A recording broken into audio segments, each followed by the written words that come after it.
Everyone laughed when he moved into an abandoned cabin. Then they discovered what was inside. Before we begin, drop a comment below to tell us where you're watching from. If you believe the truth always comes out, like and subscribe. Now sit back and enjoy the story. In this insular community, everyone knew each other's business, or thought they did. At Betty's Diner, the unofficial hub of gossip, locals gathered daily for coffee and conversation. Betty herself, a stout woman with sharp eyes and an even sharper tongue, presided over the counter like a queen on her throne. Across from her sat Sheriff Hank Monroe, whose gruff demeanor masked a heart that cared deeply for his townsfolk. Together, they formed the backbone of Willow Creek's social fabric. But all it took was one stranger to disrupt the fragile equilibrium. On the outskirts of town stood an old cabin known simply as the Hollow. It had been abandoned for decades, its sagging roof and broken windows making it look more like a relic than a home. Locals avoided it at all costs, claiming it was cursed. Some said the previous owners vanished without a trace. Others swore they'd seen ghostly figures wandering the property at night. Whatever the truth, no one dared set foot near it until now. One chilly morning, a beat-up truck rumbled into town, pulling a trailer loaded with odd belongings. Stacks of yellowed books, jars filled with unidentifiable substances, and what appeared to be animal bones tied together with twine. Out stepped Walter Hargrove, a wiry man in his late 60s with wild gray hair and piercing blue eyes. He wore mismatched clothes, a tweed jacket paired with plaid pants, and clutched a leather-bound tome under one arm. His arrival caused quite a stir. "He looks like he just crawled out of one of those horror movies," muttered Betty as she refilled Hank's coffee cup. "What kind of person moves into the Hollow?" Hank shrugged, his weathered face betraying little emotion. "Maybe he doesn't know the stories, or maybe he does and doesn't care." Walter wasted no time settling in. Within days, smoke curled from the cabin's chimney, and flickering lights could be seen through the trees at odd hours. Strange noises echoed through the woods. Low chanting, the scrape of metal against wood, and once, a blood-curdling scream that sent shivers down spines. "Probably just raccoons," Hank told the concerned townsfolk. Privately, though, he wondered if there wasn't something darker lurking in those woods. As weeks passed, Walter became a fixture of local legend. Children whispered about him during recess, calling him the madman of the Hollow. Adults speculated endlessly about his past. Where had he come from? Why choose such isolation? And why did he always seem to be watching them when they drove past his cabin? Betty claimed she saw him muttering to himself outside the general store one day. "He was holding one of those creepy books and talking to thin air," she confided to Hank. "Sounded like Latin or some nonsense." Others weren't so quick to judge. Margaret Ellis, the town librarian, found herself intrigued by Walter's apparent obsession with ancient texts. She left a stack of donated books on folklore and mythology on his porch one evening, along with a note inviting him to visit the library. To her surprise, he accepted. Their conversations were brief but enlightening. Walter spoke passionately about forgotten rituals, hidden knowledge, and the delicate balance between the natural and supernatural worlds. Margaret couldn't help but feel drawn to him, sensing a depth beneath his eccentric exterior. Still, not everyone shared her curiosity. Rumors swirled that Walter was dabbling in dark magic, summoning spirits or worse. As autumn deepened and the days grew shorter, the tension in Willow Creek reached a boiling point. Something was brewing in the Hollow, and soon the entire town would find out exactly what it was. It wasn't long before Willow Creek began to feel the ripple effects of Walter Hargrove's presence. The first sign came when Mrs. Peterson's tabby cat, Whiskers, failed to return home one evening. At first, no one thought much of it. Cats often wandered off, but then more pets started vanishing. A neighbor reported hearing frantic barking from their dog late at night, only for the animal to disappear without a trace by morning. Every missing pet had one thing in common. They'd last been seen near the forest edge close to Walter's property. The disappearances sent shockwaves through the town. Parents kept their children indoors after dark, and even adults grew wary of venturing too far into the woods. Betty wasted no time spinning tales at the diner, her voice dropping to a conspiratorial whisper as she leaned across the counter. "Mark my words," she said, stirring cream into her coffee with dramatic flair. That man is up to something unnatural. First he moves into that cursed cabin, and now this? It's not normal. Hank rolled his eyes but couldn't ignore the mounting unease. He drove out to Walter's place a few times under the pretense of checking on him, though he found nothing amiss beyond the usual oddities. Stacks of books piled haphazardly, peculiar trinkets scattered about, and Walter himself muttering over some dusty manuscript. Still, the sheriff couldn't shake the feeling that something was off. One chilly Friday night, a group of teenagers decided to test their courage by sneaking onto Walter's land. Armed with flashlights and bravado, they crept through the dense woods, laughing nervously as branches snapped beneath their feet. They didn't get far before stumbling upon something that silenced them instantly. Carved into the bark of several trees surrounding the cabin were glowing symbols, strange, intricate patterns that pulsed faintly with an otherworldly light. The markings looked ancient, almost alive, shifting subtly as if responding to the teen's presence. One boy swore he heard whispers coming from the trees, while another claimed to see shadows moving between the trunks, despite the stillness of the night. Terrified, they fled back to town, breathless and wide-eyed, their story spilling out in fragments at Betty's diner the next morning. By noon, everyone in Willow Creek had heard about the glowing symbols, and speculation ran wild. "He's summoning demons," declared Old Man Grady, slamming his fist on the diner table for emphasis. "I've read about stuff like this. Those symbols are part of some devil-worshipping ritual." Others chimed in with their own theories. Some believed Walter was conducting scientific experiments gone wrong, while others thought he might be hiding something, or someone, on his property. Even Margaret, who had tried to defend him earlier, found herself questioning whether she truly understood the man she'd befriended. As the days passed, the rumors only intensified. People whispered about black candles burning in Walter's windows at midnight, strange odors wafting from his chimney, and eerie chanting echoing through the woods. Betty became the self-appointed ringleader of the gossip mill, recounting every new tidbit with theatrical enthusiasm. "He's dangerous," she insisted during one particularly heated conversation at the diner. "You mark my words, Sheriff. We're going to wake up one day and find half the town gone." Hank listened patiently but remained skeptical. "We don't have any proof," he reminded her. "Just because he's different doesn't mean he's guilty of anything." But doubt gnawed at him all the same. When he asked Walter directly about the glowing symbols, the old man merely smiled enigmatically and said, "Not everything can be explained, Sheriff. Sometimes you have to trust that what seems strange isn't necessarily harmful." Walter's cryptic response did little to quell the growing unrest. If anything, it fueled more questions than answers. What exactly was he doing out there in the woods? And why did he seem so unconcerned about the panic spreading through Willow Creek? The tension reached a breaking point when another bizarre event occurred. A massive flock of crows descended upon the town square one afternoon, cawing loudly and circling ominously before flying straight toward Walter's cabin. Witnesses claimed the birds formed a perfect spiral above his property before disappearing into the forest. By now, even those who had initially dismissed the rumors began to wonder if there wasn't some truth to them. Margaret found herself torn between loyalty to Walter and her duty to the community. She visited him one evening, hoping for clarity.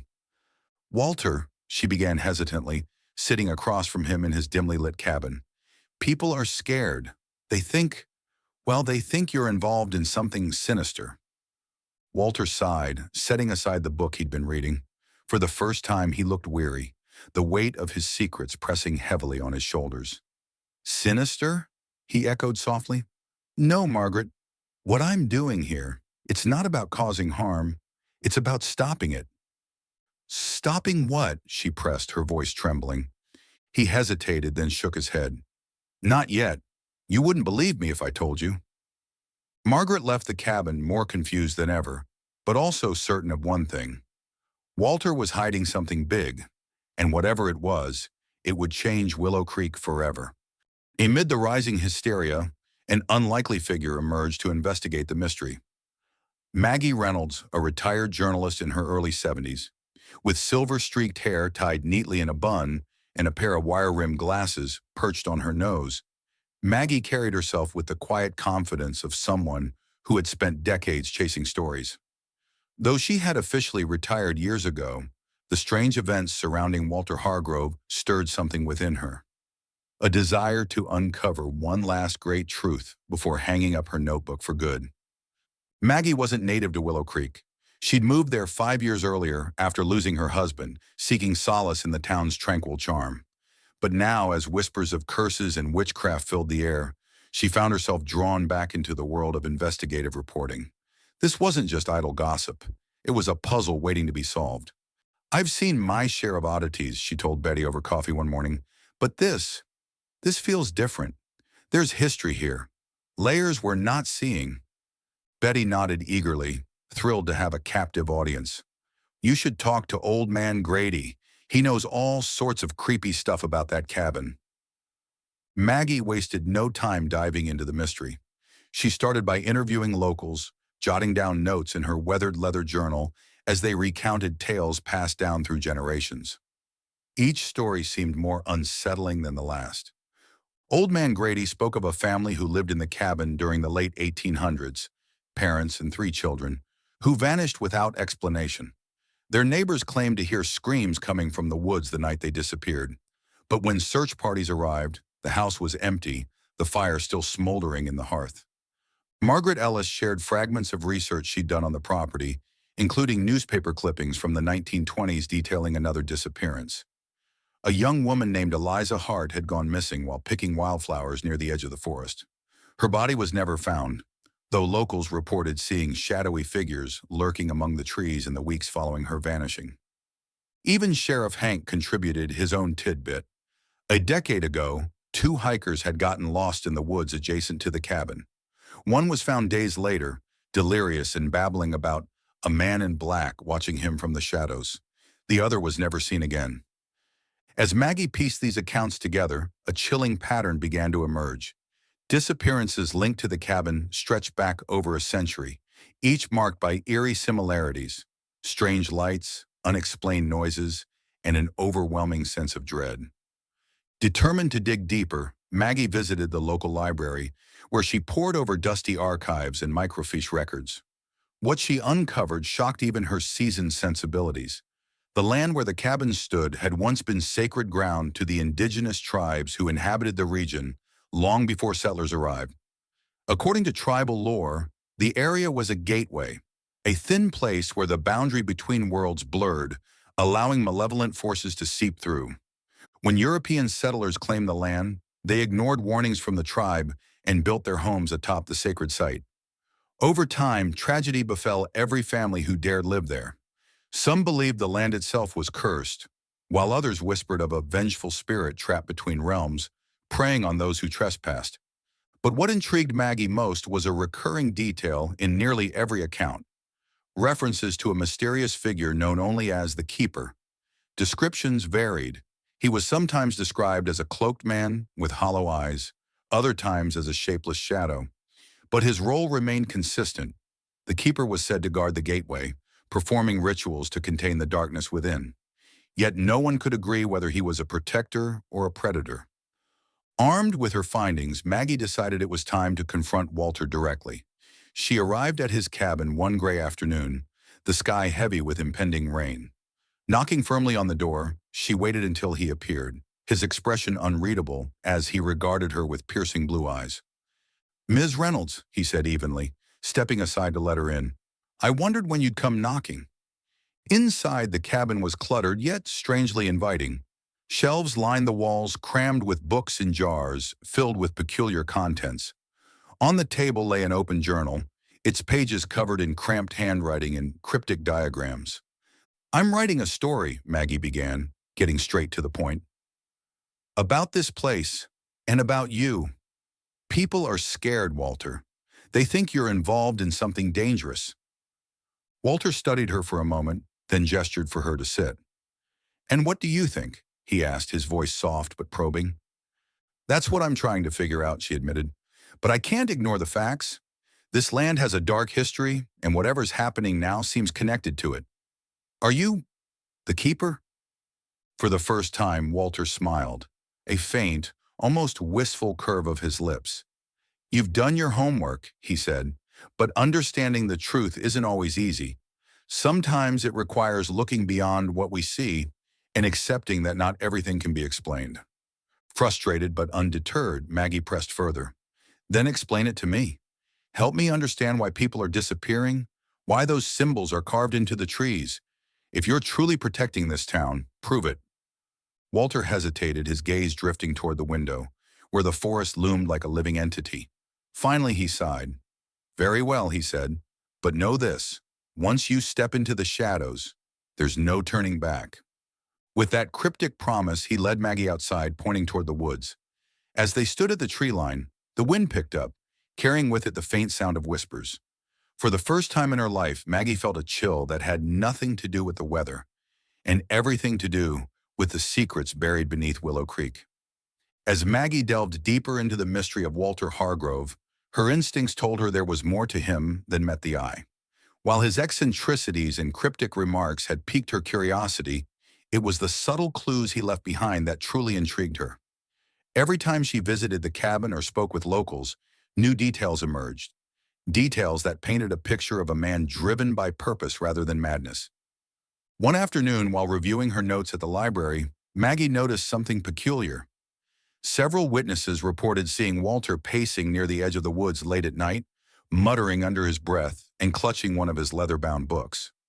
Others mentioned how he spent hours digging in the dirt around the cabin's foundation, as if searching for something buried beneath the earth. It wasn't random behavior. It was deliberate, calculated. This realization sparked an idea in Maggie's mind. Walter wasn't simply living in the cabin. He was using it as a base for some kind of mission. But what could possibly compel a man like him to move to such an isolated, haunted place? And why did his actions seem so urgent? Unable to shake the nagging feeling that she was missing a crucial piece of the puzzle, Maggie decided to take matters into her own hands. Late one evening, armed with a flashlight and her trusty notebook, she crept through the woods toward Walter's cabin. The moon hung low in the sky, casting long shadows across the forest floor. The air was unnervingly still, save for the occasional rustle of leaves stirred by an unseen breeze. Crouching behind a cluster of bushes near the cabin, Maggie observed Walter through the window. He paced back and forth, his movements tense and jerky, as though wrestling with an internal conflict. Then, without warning, he stopped abruptly, turning toward the corner of the room where nothing and no one appeared to be standing. I need more time, he pleaded, his voice trembling with desperation. Please, I can fix this. Just give me a little longer. Maggie froze, her heart pounding in her chest. Who or what was Walter talking to? She strained to hear more, but the rest of his words were too faint to make out. Frustrated, yet unwilling to risk being caught spying, she retreated quietly into the woods, her mind racing with questions. Back home, Maggie replayed the scene over and over in her head, trying to decipher its meaning.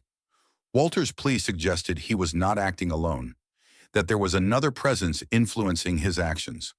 Was it the same entity tied to the land's dark history, the keeper mentioned in local legends, or something even stranger? She scoured her notes for connections, eventually landing on a theory that sent chills down her spine. What if Walter wasn't just investigating the disappearances?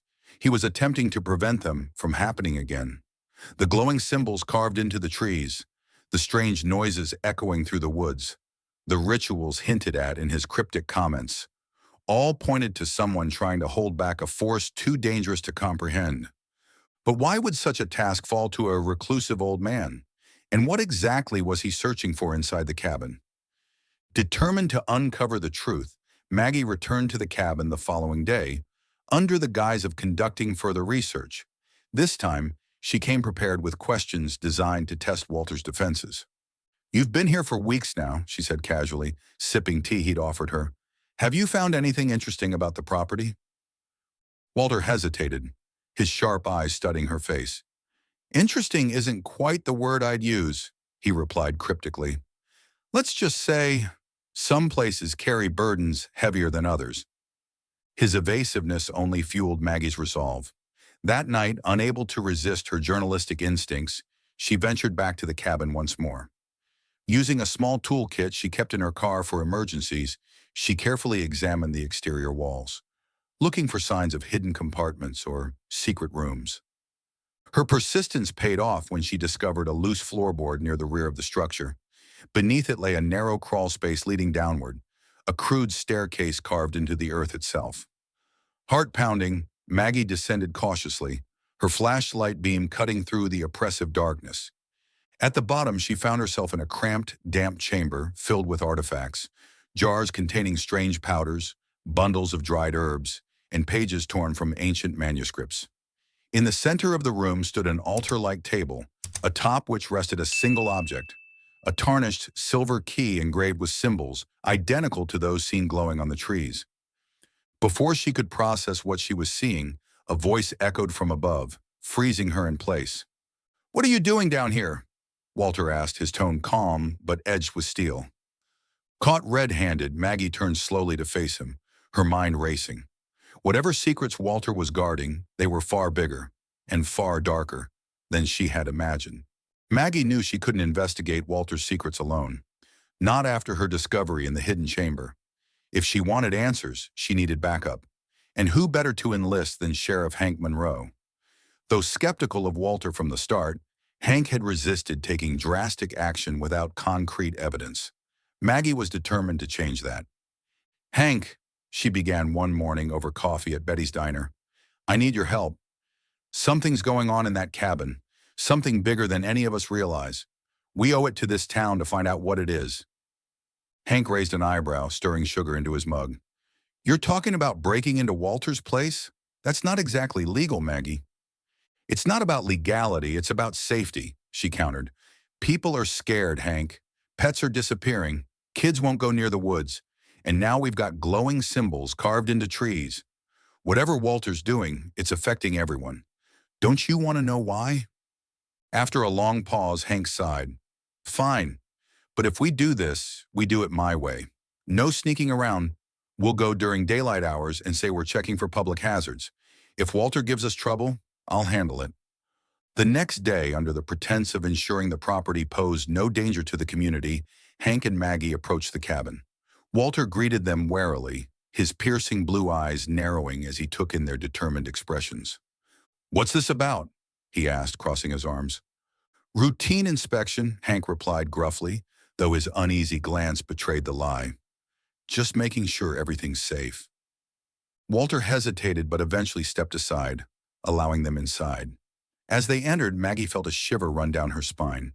The air was heavy, almost oppressive, and the dim light filtering through the windows cast eerie shadows across the cluttered space. The interior of the cabin was even stranger than Maggie had imagined. Shelves lined every wall, crammed with objects both mundane and unsettling. Antique tools rusted with age, jars filled with unidentifiable substances, some liquid, others powdery, and stacks of yellowed books bound in cracked leather. On the table lay sketches of intricate symbols, each more complex than the last, accompanied by notes scrawled in multiple languages. But it was the maps that caught Maggie's attention. Spread across the desk were hand-drawn charts of the surrounding forest, marked with X's and circles in red ink. Trails led to specific locations deep within the woods, some labeled with cryptic phrases like Gate Point or Veil Thin. "This doesn't look good," Hank muttered, picking up a jar containing what appeared to be dried leaves. "What the hell is all this stuff?" Before Walter could respond, Maggie spotted something tucked beneath a loose floorboard, a trap door partially concealed by a tattered rug. Her pulse quickened as she knelt to examine it. "There's something down there," she said, looking up at Hank. "We need to see what it is." Hank exchanged a wary glance with Walter, who remained eerily silent. Finally, the sheriff nodded. "Open it." With some effort, they pried open the trap door, revealing a narrow staircase descending into darkness. The faint scent of earth and decay wafted upward, making Maggie's stomach churn. Armed with flashlights, they descended cautiously, their footsteps echoing softly against the stone walls. At the bottom, they found themselves in a cramped, damp basement, illuminated only by their beams. Shelves lined the space, packed with dusty journals, written in a variety of scripts, from Latin and Greek to languages neither Hank nor Maggie recognized. In the center of the room sat a locked chest, its surface etched with the same glowing symbols they'd seen carved into the trees outside. A faint hum emanated from within, low and resonant, sending vibrations through the floorboards. "What is this?" Hank demanded, turning to Walter, who had followed them down reluctantly. For a moment, Walter said nothing. Then, exhaling deeply, he stepped forward. "This," he gestured to the chest, "is why I'm here. This is what I've been trying to protect." "Protect from what?" Maggie pressed, her voice trembling despite her best efforts to remain composed. "And don't give us another vague answer, Walter. We deserve the truth." Walter hesitated, then nodded. "Very well, but once you hear it, there's no going back." Leading them back upstairs, Walter motioned for them to sit. He poured himself a glass of water, his hands shaking slightly as he recounted his story. Decades ago, Walter explained, he had been a scholar obsessed with folklore and mythology. His research led him to Willow Creek, where legends spoke of a gateway between worlds, an ancient rift buried beneath the land. According to local lore, the gateway allowed malevolent entities to cross over, preying on those unfortunate enough to wander too close. Over time, these creatures became trapped in our world, feeding off fear and despair. The previous owners of the cabin had unknowingly awakened the gateway while expanding their home, unleashing horrors that ultimately drove them away. Walter, however, came seeking redemption. Years earlier, his own son Daniel had fallen victim to one of these entities, a shadowy figure that whispered promises of power and revenge until it consumed him entirely. Daniel's disappearance haunted Walter, fueling his quest to understand and contain the darkness. "I've spent my life studying how to seal the gate," Walter admitted, his voice thick with emotion. "Those symbols you saw, they're wards meant to keep the entities at bay. The artifacts, the journals, they're tools I've gathered over decades. Everything I've done has been to protect this town, from itself, if necessary." "But the chest," Maggie prompted, glancing toward the basement. "What's inside?" Walter's expression darkened. "That is the key to closing the gate, but it comes at a cost." "A cost?" Hank repeated, his brow furrowing. "What kind of cost?" Walter met their gazes solemnly. "A life. Someone must stay behind to ensure the seal holds. Once closed, the gateway cannot be reopened, not without releasing everything I've worked so hard to contain."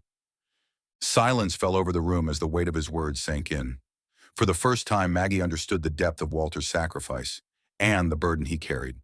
As the reality of the situation dawned on them, Maggie and Hank realized they faced an impossible choice. Could they trust Walter to finish what he started, or would they risk exposing the town to unimaginable danger by intervening? "We'll help you," Maggie finally said, surprising even herself. "Whatever it takes." Hank looked at her sharply. "Are you sure about this?" She nodded. "If Walter's telling the truth, and I believe he is, then we owe it to Willow Creek to see this through, together." For the first time in years, Walter smiled, a genuine, heartfelt expression. "Thank you," he whispered, "both of you." But as they prepared to confront the final challenge, none of them could have predicted the forces waiting just beyond the threshold, or the sacrifices yet to come. The tension in the room was palpable as Maggie, Hank, and Walter stood around the glowing chest in the dimly lit basement. Its faint hum reverberated through the air, almost like a heartbeat, pulsing with an energy that made their skin prickle. Despite Walter's warnings, or perhaps because of them, they couldn't resist uncovering its secrets.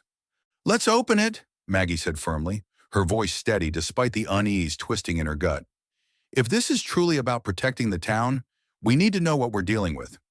Hank hesitated, glancing at Walter, who had grown unnervingly quiet. "You sure about this? Last chance to back out." Maggie didn't flinch. "We've come too far now." With a deep breath, Hank used his pocket knife to pry at the rusted lock binding the chest shut. It resisted at first, groaning as if protesting their intrusion, but eventually gave way with a sharp crack. The lid creaked open, revealing its contents, and the truth they'd been seeking. Inside lay ancient manuscripts wrapped in brittle leather bindings, their pages yellowed with age. Intricate illustrations depicted swirling vortexes, shadowy figures, and ritualistic symbols eerily similar to those carved into the trees outside. Alongside the manuscripts were small objects, shards of obsidian, vials of powdered herbs, and a silver dagger etched with runes. But most chilling of all was a rolled-up parchment resting atop the pile. As Maggie carefully unfurled it, she gasped. The document detailed step-by-step instructions for performing a sealing ritual, one designed to banish a malevolent entity tied to the land itself. This, this changes everything, Maggie murmured, her hands trembling as she held the fragile paper. She turned to Walter, whose face had gone pale. What exactly are we looking at here? Before anyone could respond, heavy footsteps thundered down the stairs. Walter burst into the basement, his eyes wild with fury and panic. He took in the scene, the open chest, the scattered artifacts, in the stunned expressions on Maggie and Hank's faces, and let out a strangled cry. "What have you done?" he bellowed, his voice shaking with barely contained rage. "Do you even understand what you've unleashed?" "We haven't unleashed anything," Maggie shot back, clutching the manuscript tightly. "We're trying to understand what's going on. You can't keep hiding this from us, Walter. Not when it affects everyone in this town." For a moment, Walter looked as though he might explode. Then slowly his anger melted into resignation. Sinking onto a nearby stool, he buried his face in his hands, exhaling sharply. "You're right," he admitted, his voice barely above a whisper. "You deserve to know, but once I tell you, there's no turning back." Walter began to explain, his words measured yet urgent. Decades ago, he had been initiated into a secret order known only as the Keepers. This clandestine group spanned generations, its members sworn to guard nexus points, places where the veil between worlds grew thin and dark forces converged. The cabin in Willow Creek sat atop one such nexus point, a gateway that allowed malevolent entities to seep into the mortal realm. "These entities feed on fear, despair, and chaos," Walter continued, gesturing toward the chest. "They thrive in places like this, corrupting everything they touch, pets disappearing, people vanishing. It's all part of their influence. They lure victims to the edge of the woods, drawing them closer to the gate." "But why hasn't anyone stopped them before?" Hank asked, his brow furrowed. "Why leave something so dangerous unchecked?" "It's not that simple," Walter replied grimly. "Sealing the gate requires more than just knowledge. It demands sacrifice. Each time the ritual is performed, someone must remain behind to anchor the seal. My predecessors gave their lives to contain these forces. And now," he paused, swallowing hard, "it may be my turn." Walter went on to explain that the cabin itself played a crucial role in maintaining the balance. Built directly over the nexus point, its foundation acted as both a prison and a shield, reinforced by the wards carved into the surrounding trees. The artifacts in the chest, the obsidian shards, the powdered herbs, the silver dagger, were tools used in the sealing ritual. Without them, the gateway would destabilize, unleashing the entity upon the world. "The last keeper failed," Walter confessed, his voice heavy with guilt. "He underestimated the entity's strength, and it consumed him. That's why I came here, to finish what he started, to make sure no one else suffers as my son did." Maggie exchanged a glance with Hank, her mind racing. If what Walter said was true, then the stakes were far higher than they'd imagined.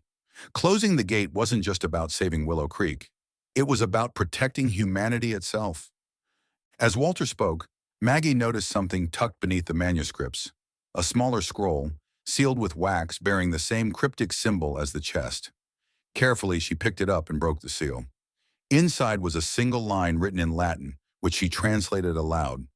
"Three must stand together to bind the darkness." "What does that mean?" Hank asked, frowning. Walter's eyes widened in realization. "It means maybe I don't have to do this alone. Maybe the ritual requires 3 participants, not just one." Hope flickered in the dim light of the basement. For the first time since uncovering the chest, Maggie felt a glimmer of possibility. If they worked together, perhaps they could seal the gate without losing Walter or themselves to the entity. But as they prepared to perform the ritual, none of them could shake the feeling that the darkness was already stirring, drawn to their presence. Somewhere deep within the forest, shadows began to gather, whispering promises of power and destruction. And above them, the faint hum of the chest grew louder, as if it knew they were running out of time. As the days grew shorter and colder, the once idyllic town of Willow Creek began to feel like a place under siege.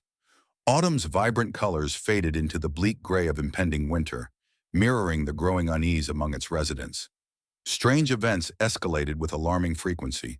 The ground trembled without warning, sending cracks spiderwebbing across roads and fields. Animals fled en masse from the forest, their panicked cries echoing through the night. Shadows moved unnaturally in the woods, flickering at the edges of vision before vanishing altogether. Even the townsfolk who had dismissed the rumors couldn't ignore the mounting evidence. Betty stopped serving coffee long enough to stare out the diner window, muttering prayers under her breath. Sheriff Hank patrolled the streets more often than usual, his hand resting instinctively on his holstered gun. And Maggie. Maggie felt the weight of every strange occurrence pressing down on her shoulders, knowing that she and Walter were running out of time. One evening, as snowflakes began to drift lazily from the sky, Walter called Maggie and Hank to the cabin for an urgent meeting. His face was gaunt, exhaustion etched deeply into his features. He ushered them inside, closing the door firmly behind him before speaking. "The containment ritual failed years ago," he confessed, his voice barely above a whisper. "The entity isn't just trapped, it's growing stronger. Every attempt to seal it has only delayed the inevitable." Maggie's heart sank. "What are you saying? That all this time, we've been trying to fix something that can't be fixed?" "No," Walter replied sharply, his piercing blue eyes locking onto hers. "It can be sealed, but not permanently. To stop it now, someone must complete the ritual. Someone has to stay behind." Hank stiffened, his jaw tightening. "Stay behind? What does that even mean?" "It means anchoring the seal with your life force," Walter explained grimly. "Binding yourself to the nexus point so the entity cannot escape. It's the ultimate sacrifice." Silence fell over the room as the gravity of his words settled in. Maggie's mind raced, grappling with the implications. If what Walter said was true, then sealing the gate wasn't just dangerous, it was fatal. Yet doing nothing meant condemning the entire town, and possibly the world, to unimaginable horrors. The signs of the entity's growing strength became impossible to ignore. That same night, as they prepared for the ritual, a deafening roar shook the cabin, causing the walls to shudder violently. Outside, shadowy figures materialized at the edge of the woods, their forms shifting and writhing like smoke caught in a breeze. Their hollow eyes glowed faintly, watching the cabin with predatory intent. "They're testing us," Walter muttered, gripping the windowsill tightly. "Probing our defenses." Maggie stepped closer to the window, her breath fogging the glass. "Are those people? Or something else?" "Not anymore," Walter replied grimly. "These are the corrupted, the ones it's already claimed." Betty's panicked call came shortly after midnight. She reported seeing one of the shadowy figures standing motionless outside the diner, its head tilted unnaturally as if listening to something no one else could hear. When she tried to chase it away, the figure dissolved into darkness, leaving behind an acrid smell that lingered long after it was gone. By dawn, the entire town was on edge. Parents kept their children indoors, and even the bravest souls avoided venturing too close to the woods. The air itself seemed charged with tension, crackling like static electricity before a storm. With time running out, Maggie, Hank, and Walter worked feverishly to prepare for the final confrontation. They gathered the artifacts from the chest, obsidian shards, powdered herbs, the silver dagger, and laid them out in precise positions around the basement. The ancient manuscripts guided their every move, detailing chants and gestures meant to weaken the entity's hold on the nexus point. "You two don't have to do this," Walter insisted repeatedly, guilt etched across his face. "This is my burden to bear." "And let you face this alone?" Maggie countered, her tone firm. "We're in this together, Walter. You said it yourself. 3 must stand together to bind the darkness." Hank nodded in agreement, though his hands trembled slightly as he adjusted the placement of the obsidian shards. "Besides, you're not the only one who cares about this town. We'll see this through, whatever it takes." For the first time in weeks, Walter allowed himself a small smile, a fleeting moment of gratitude amidst the chaos. But there was no mistaking the resolve in his eyes. He knew what lay ahead, and he was ready.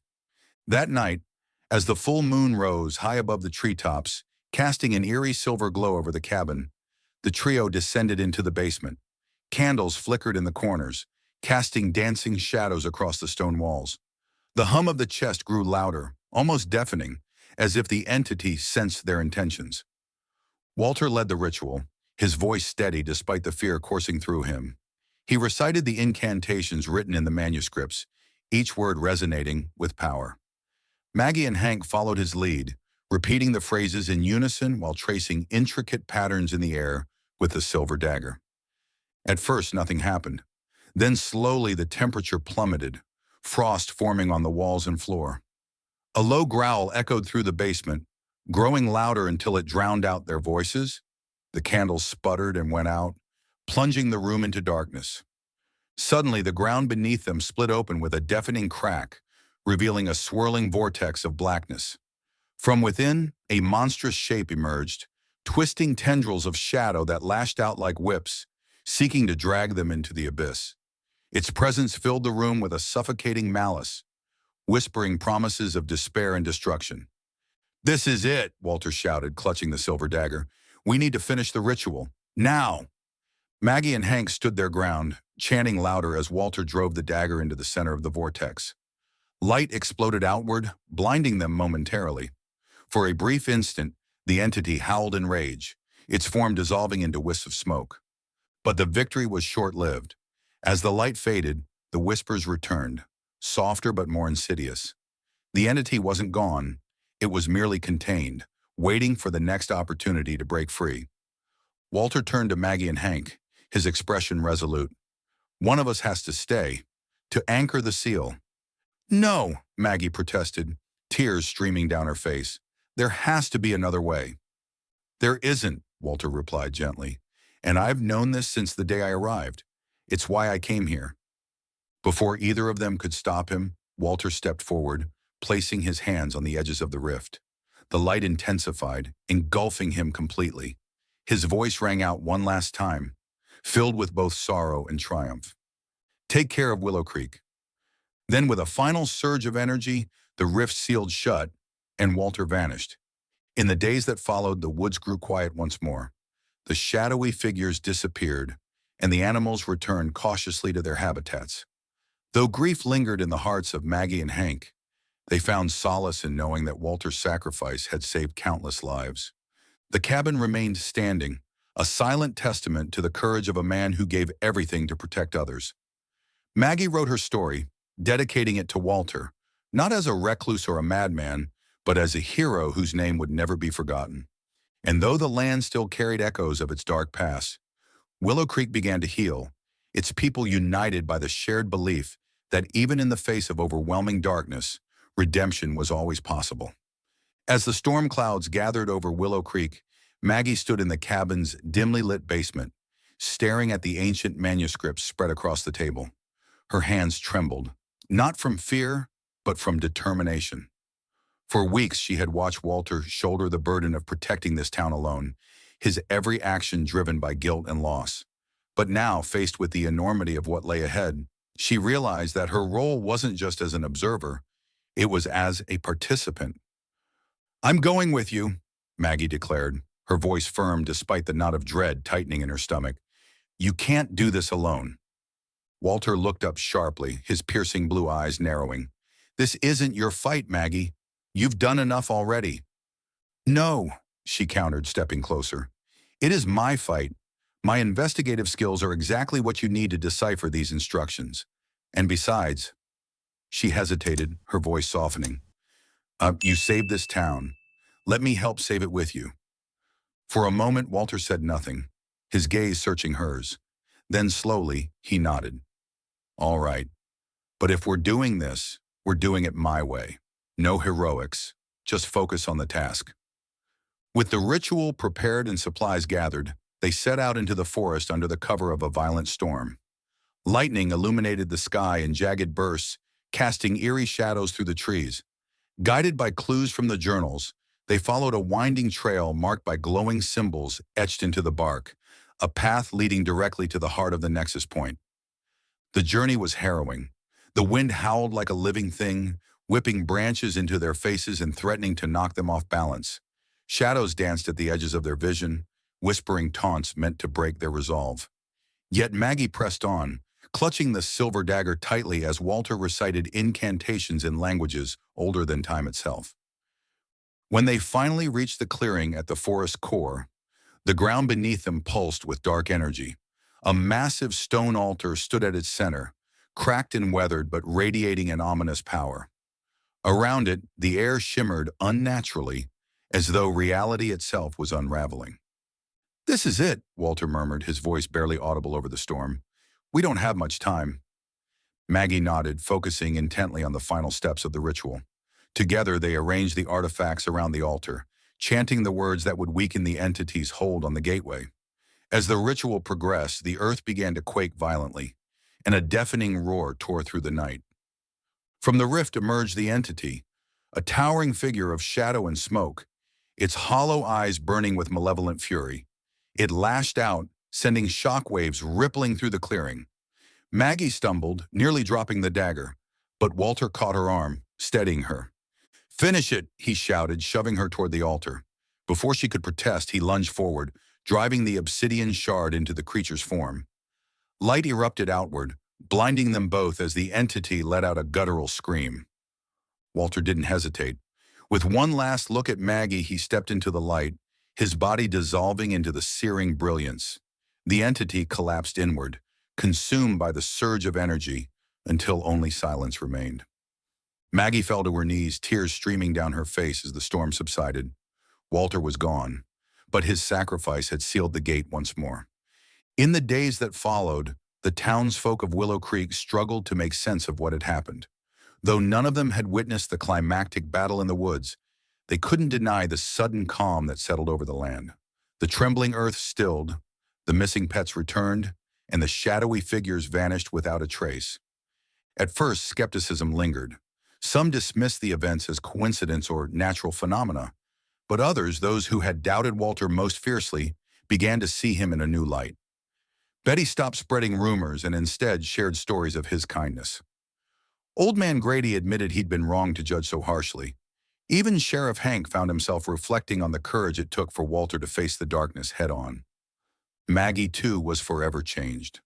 Haunted by memories of the ritual and the man who had given everything to protect them, she poured her grief into writing. Her exposé wasn't about monsters or curses. It was about human courage, redemption, and the lengths people will go to protect others. Titled The Keeper's Legacy, the book became a bestseller, captivating readers fascinated by folklore and unsolved mysteries. Yet Maggie never revealed the full truth. Instead, she vowed to keep the secrets of the cabin safe, ensuring that no one else would stumble upon the gateway unaware.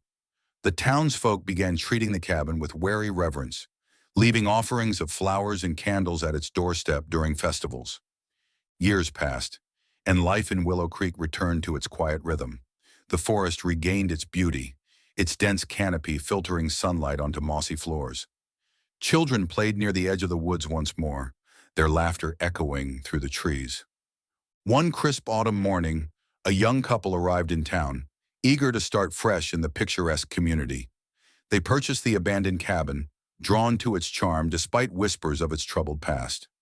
As they unpacked their belongings, a gentle breeze swept through the property, carrying faint murmurs on the wind. "What was that?" the woman asked, pausing mid-step. Her husband shrugged, smiling. "Probably just the trees. Don't worry, it's peaceful here." Unbeknownst to them, the whispers carried echoes of battles fought long ago, and reminders that even in the quietest places, legends endure. And somewhere deep within the forest, the faint glow of symbols carved into the bark flickered briefly before fading back into shadow.